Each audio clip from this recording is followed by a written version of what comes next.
Hey, this is Jorge from Team JVS doing my final review on Mare of Easttown. This is the season finale, and just off the back, I will say this was an incredible show that HBO put together. The actors were great, everything was great. I'm gonna do this review a little bit different. I literally took notes as I was watching the entire episode. So I'm just gonna go through piece by piece so you guys can kind of see everything that was going through my mind and just what I thought about the episode. And then at the end, I'll kind of sum it all up, let you know what I thought about the overall season, and we'll go from there. We'll check out how this plays out. But overall, super stoked for this series, and definitely hope HBO does more like it. So this final episode picks up exactly where the other one left off. You see Marv kind of running through the forest trying to reach John and Billy. During that time, the captain can't get a hold of her at all. What we do find out, though, which was, I guess, the first twist, which for me I thought came really early in, was that John was the father, not Billy. Did not see that twist coming, not gonna lie. So from there, you kind of move into this scene where you have Billy and John in the river, and Billy's fishing. John picks up the gun, and instantly I'm just thinking, crap, John's gonna kill Billy, which would be such a waste. And then from here, you kind of everything kind of starts uncovering between these two brothers, and you're kind of seeing how Billy was just covering for John, like he was basically taking the hit for John, which is such a crazy thing when you think about like brotherly love and all that, and you kind of see all this instantly there. You see them both kind of fighting, and then Marv comes immediately. Everything gets kind of blown up, and it was John was not only the father, but he was also the killer, which is insane. uh Finally they go back to the station, and the captain gives Marv the photo that Jess gave to them, and John is getting questioned. And from here, it's just your standard questioning. John said she had a gun. He fought. She shot her hand. Then he panicked and shot her in the head. And Billy just helped with the cover up. The part that threw me off this whole time was that during that whole confession, Lori knew. And you think about kind of like, this is your best friend, like Marv's best friend throughout the whole show, and kind of like her rock there. And the whole time she was just covering up for her husband, which is just crazy. Like I did not see that coming. So throughout that confession, obviously John confesses to the murder. And then you get kind of like a very quick glimpse at Marv talking to the deacon and him being free. And one part which I thought was super cool was she basically said, wherever you end up going next, I hope they treat you better than here. And he replied with just a very simple, Easttown is my home, like I'm not going anywhere, which is such a neat little saying for him, because obviously he has been going through so much throughout this time. So it's definitely very neat just to still see him consider that home.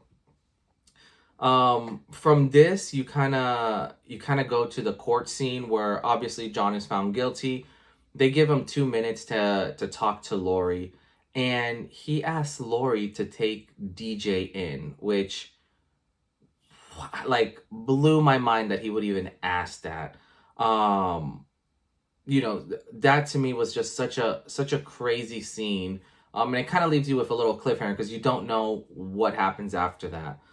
From there, you go to a scene which, I will say one of the unsung heroes in this series is Marv's mother, with all her one-liners and just the way she acts, sometimes being so curt, and then sometimes just being hilarious without even trying. But obviously her mother's drunk, and they hear Marv coming into the table, and her and the father basically try to turn off the TV, and she falls off the table. Like, it was just hilarious. Just seeing her laugh and cracking up. I thought that was funny. From there, you kind of go into this really sweet scene between Siobhan and Mare. And basically Mare letting her know that she knows about Berkeley and why didn't you tell me. And Mare does for the first time, like a very good motherly thing where she tells Siobhan, like, yeah, you should go. Which I think is very commendable because it's almost like freeing Siobhan of kind of like Easttown and all the feelings that she has of there. So it's definitely something very, very cool.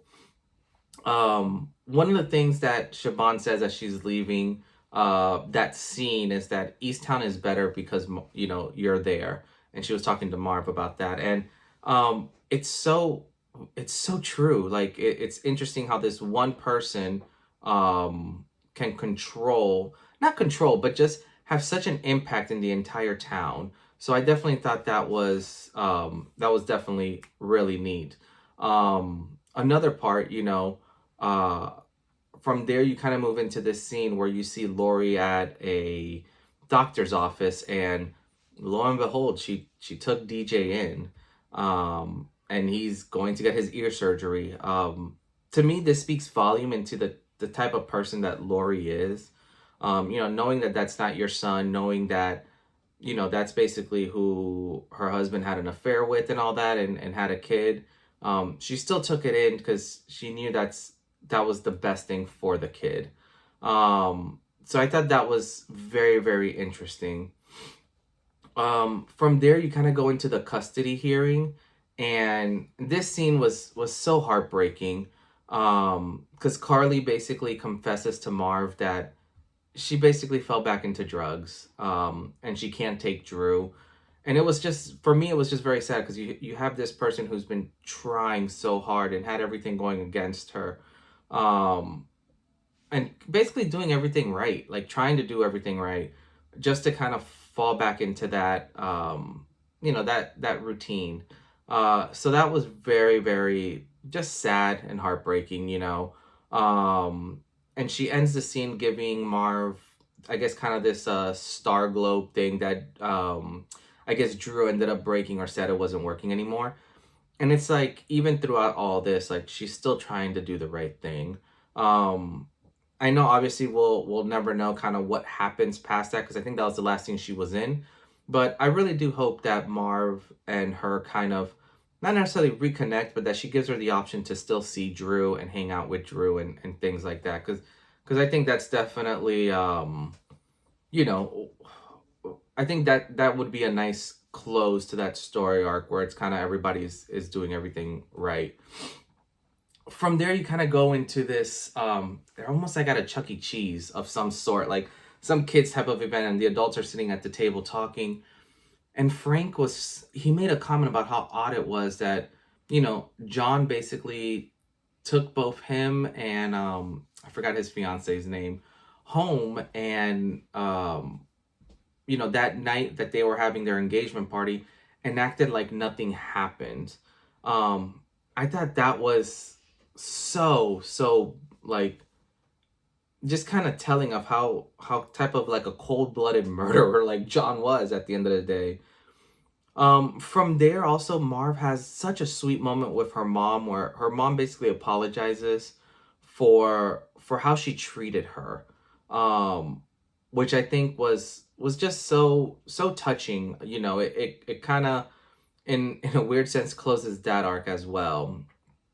Um, at that same restaurant, Marv kind of runs into Sandra, who John was cheating on, and instantly, which I find totally interesting, they had like a little interaction, and Sandra basically says that she hasn't basically messed around with John in over 5 years, which you kind of see Marv start thinking a little bit. And I thought that was just an interesting interaction that at first I thought nothing of it, but then as you keep watching the episode, it means a lot more. Um, from there, you see Marv back in her at her job, and the captain comes up to her and just lets her know that Billy will be paroled next June, just because of how much he's helped with the case and everything. But while he's doing that, Marv is watching the video of John confessing, um, which I thought was interesting. Um, from there you get a clip of someone knocking on Lori's door, and it was Dylan, which was not expecting Dylan to show up. The part that even threw me off even more was Dylan ended up giving Lori, I guess basically like an envelope of money that I'm guessing he was saving up, but then he also gave her the money that Aaron had saved up, um, which is really interesting because he throughout this whole show they kind of portrayed him as this bad guy, and yet he's doing all the right things, other than burning all her journals and all that. But that was an interesting close to his arc. And then from here, you kind of go to Frank's wedding. Richard and Marv start dancing. The last song. Siobhan and her band are singing. They're the band there. And then you kind of go to the next morning, and Richard's basically gone. Um, I don't want to say that I'm a little disappointed with his story arc, but it was almost pointless. Like, he could have been there or not been there, and he didn't really add anything, I don't feel, to this story arc. I think Zabel definitely added a lot more to Marv and that relationship. So kind of thought he was a little pointless at when all is said and done. Um, from here you get a weird scene, which I guess kind of is the final twist to this whole show, which I thought was wonderfully done. Marv gets a call from Mr. Carroll, and I don't know if you remember, Mr. Carroll was the guy whose wife died by hitting that light post, if I recall correctly, and he confessed to having an affair with Marv's mom at the funeral. So you can tell this dude's just a complete mess, doesn't know how to do life or anything. And he asked her if her mom is still mad at him, which obviously he still has feelings for her and all that.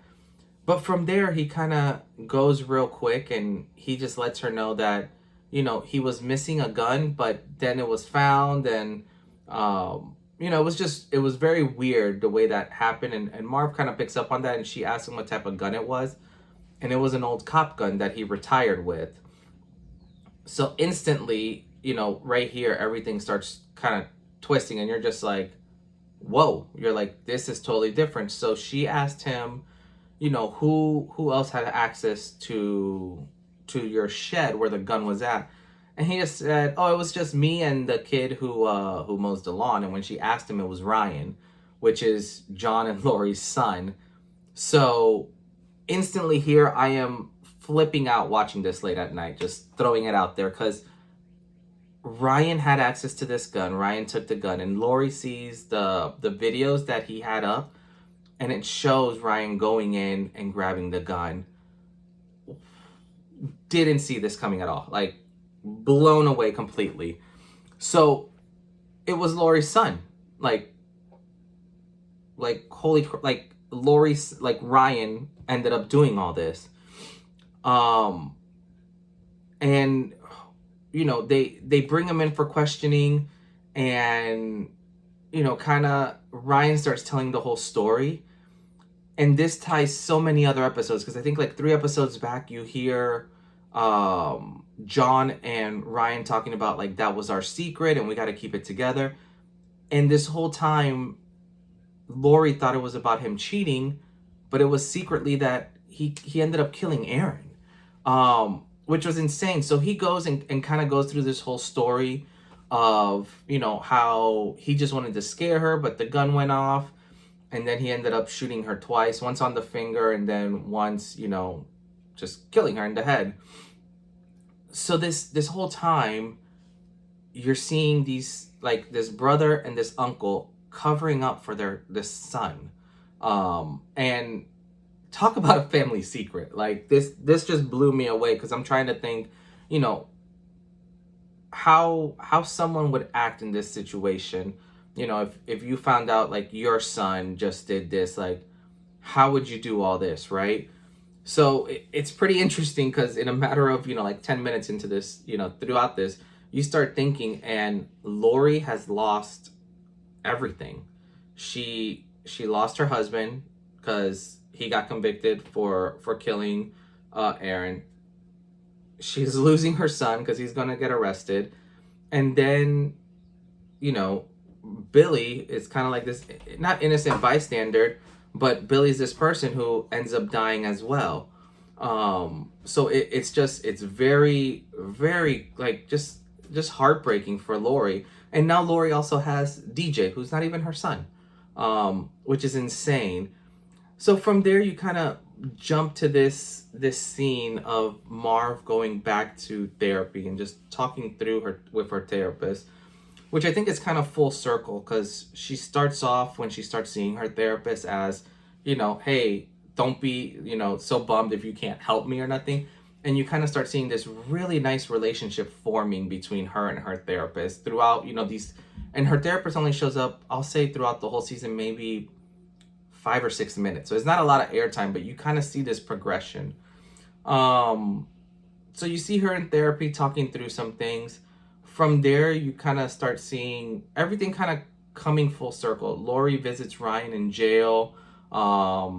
And then their daughter gives them a birthday card. They have Ryan with them. Siobhan leaves for college, and it's funny because Frank is all tearied up and crying, and Marv is keeping it together. And then she just loses it, and then she just basically tells Siobhan, like, just to go, which is just like a cute moment. Like, you're starting to see this peacefulness coming about this whole community. And then they show the deacon again, finally, doing a church sermon, and he has such powerful words for this community of Easttown. And definitely kind of letting people know, like, throughout this year, like, so much has happened, and a lot of us have gone through a lot and grown. Some of us still haven't, but to basically, like, give out that olive branch and show people love. The best part that, I thought that was such a great way, and the series could have ended there, and that would have been a beautiful way to end it. But obviously, like, they gave us a little bit more. The next scene shows Lori, basically Marv going over to Lori's house, and I don't want to say they rekindle their relationship, but they hug it out and just cry it out, and it was just a very sweet moment to close that story arc.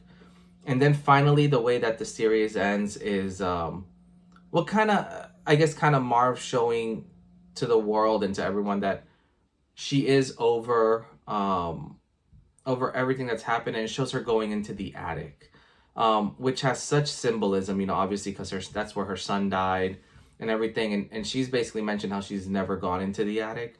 So seeing her just truck on up there in the series ending was just amazing. And then that's kind of, lights off, credits start rolling.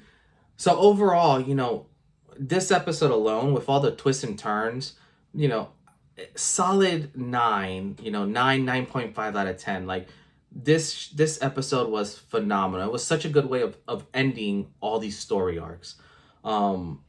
Just so well done. I never, throughout the whole show, never thought it was going to be Ryan. I'll probably be doing a rewatch of this in the next week or so, just to kind of binge through everything and see if I can find more things of it. But that was such a great twist to it. I definitely want to rewatch it just to also see the interactions between John and Lori and Billy with everyone else, because it's I think you're gonna get so much more seeing it the second time around. But overall, it's very rare you find a show that kind of closes off a lot of these story arcs and ends this, I guess, murder mystery so well. Overall, this series, I would put it as a hard 9 out of 10. 8.5, 9 out of 10. I would definitely recommend it. If you have not seen it, I don't know why you stayed this long watching all this, because now you know all the spoilers. But definitely great series. I would love to hear from some of you guys. Let me know what you guys think of this series. Who were some of your favorite characters? Who weren't some of your favorite characters? Yeah, let me know what you guys thought. I'm very intrigued and would love to find out. But as always, this is Jorge from Team JVS. If you haven't already, like, subscribe, Follow us on all our platforms. There will be so much more to come. But on that note, I'll see you guys next time. Peace.